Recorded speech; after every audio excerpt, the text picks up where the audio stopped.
Assalamualaikum warahmatullahi wabarakatuh. Nama saya Alfi Marifa, mahasiswa Universitas Yarsi Program Studi Akuntansi.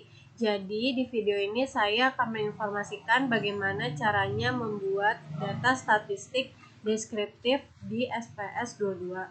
Ini merupakan data yang udah saya siapkan menggunakan Excel. Terdiri dari 4 variabel yaitu nama, jenis kelamin, usia, dan gaji terdiri dari 15 data. Untuk data kualitatifnya kita harus ganti dulu menjadi data kuantitatif, yaitu kan jenis kelamin. Semisalnya itu pria itu kita ganti menjadi angka 1, lalu wanita akan menjadi kita angka 2. Jenis kelamin ini bisa kita rubahnya langsung di Excel atau bisa kita ganti di SPS 22 seperti yang telah dijelaskan di video sebelumnya. Untuk yang pria kita ganti 1, wanita kita ganti 2.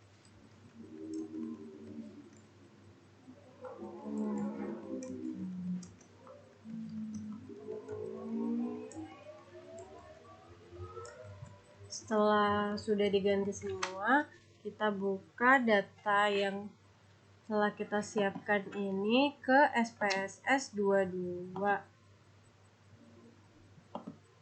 Caranya yaitu sama seperti yang sudah dijelaskan sebelumnya, yaitu file, lalu open, lalu klik data. Setelah itu file of type-nya kita ganti ke Excel.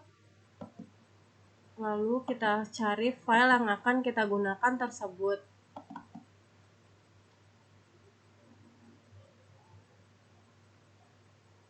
Lalu kita klik OK.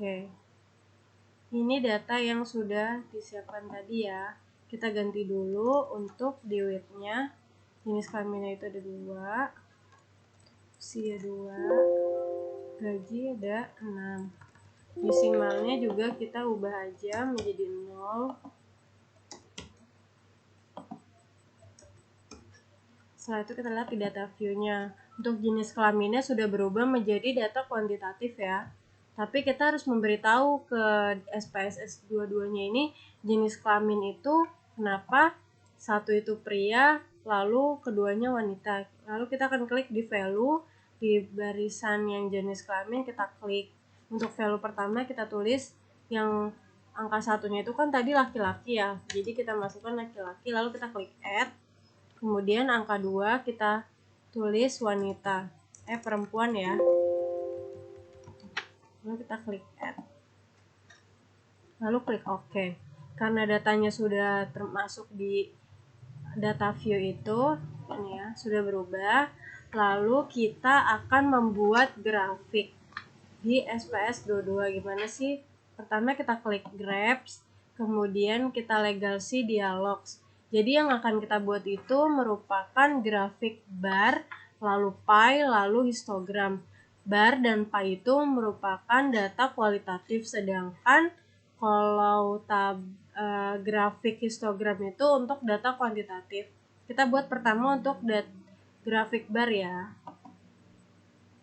Kita klik simple, lalu di data in chart-nya kita masukkan summaries of for group of cases, lalu kita klik define. Kemudian kita masukkan jenis kelamin ke kategori axis, lalu kita klik OK. Ini merupakan output yang keluar hasilnya itu ya. Data di grafik itu bar ini akan seperti ini. Untuk laki-lakinya ada 8, lalu perempuannya ada 7. Seperti yang ada di total data ada 15.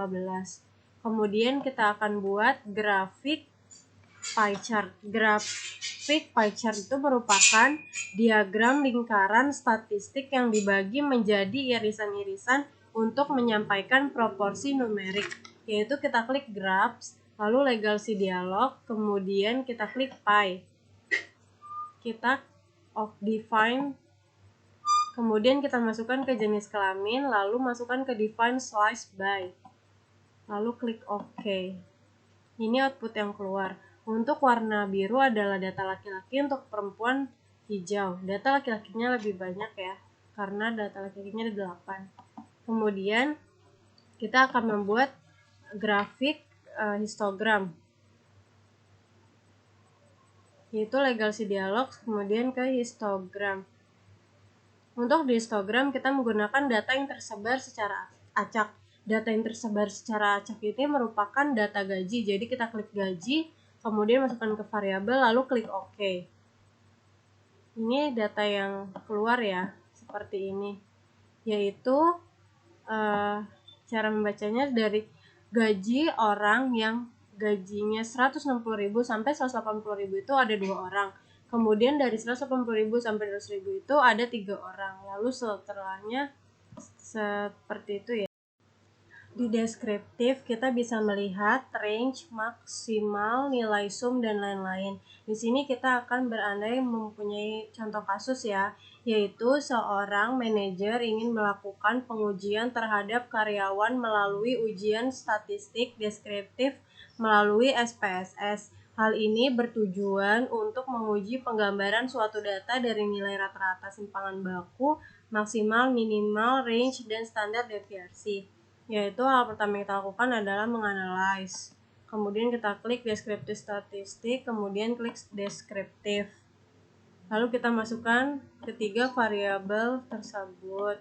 Lalu kita klik option, kita pilih menu apa aja yang kita akan masukkan, yaitu sum, varian, range, kemudian di display order variable list kita kemudian continue, lalu klik OK.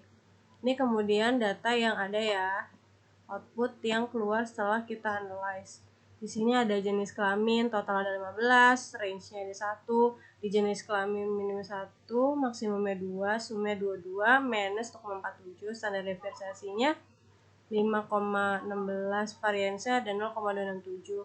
Lalu di usia juga total ada 15 data, rata-rata range-nya itu 17, nilai minimum usia itu ada umur 22, lalu maksimumnya umur 39, sumnya 469, meannya 31,27, standar deviasinya 5,934, variansnya 35,210.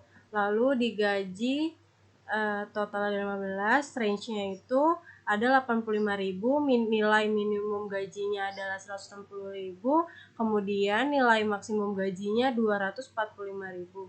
Sumnya adalah 302, 800, lalu ada meannya dan standar deviasinya. Kemudian kita akan menganalisis standar deviasi berbentuk frekuensi atau persen. Kita ketik analyze, deskriptif statistik, kemudian klik frekuensi. Kemudian kita masukkan 3 variabel seperti tadi, jenis kelamin, usia, dan gaji. Lalu kita klik OK. Ini adalah frekuensi tabel ya yang keluar. Yang pertama ada jenis kelamin, frekuensinya ada 8 untuk laki-laki, perempuan ada 7, lalu totalnya adalah 15. Untuk persennya laki-laki adalah 53,3, kemudian perempuannya 46,7, lalu totalnya adalah 100%. Untuk tabel persen usia, dari usia paling rendah yaitu minimal usia 22, frekuensinya umur 22 ada 2 orang, persennya adalah 13,3, kemudian sampai ada umur yang paling tinggi yaitu umur 39, frekuensinya atau banyaknya orang adalah 1, lalu persennya adalah 6,7, dan total persennya ada 100%. Untuk gaji juga sama, untuk paling rendahnya adalah 160.000, frekuensinya adalah 1, persennya 6,7, lalu datanya hingga data tertinggi yaitu 245 untuk gaji. Persennya adalah 6,7. Sedangkan frekuensi gaji yang paling banyak adalah di data 210.000 yaitu ada 4 orang, persenannya adalah 26,7%. Dan ini untuk total persennya itu 100%. Sekian video dari saya, semoga bermanfaat. Untuk kesalahannya mohon dimaafkan. Wassalamualaikum warahmatullahi wabarakatuh.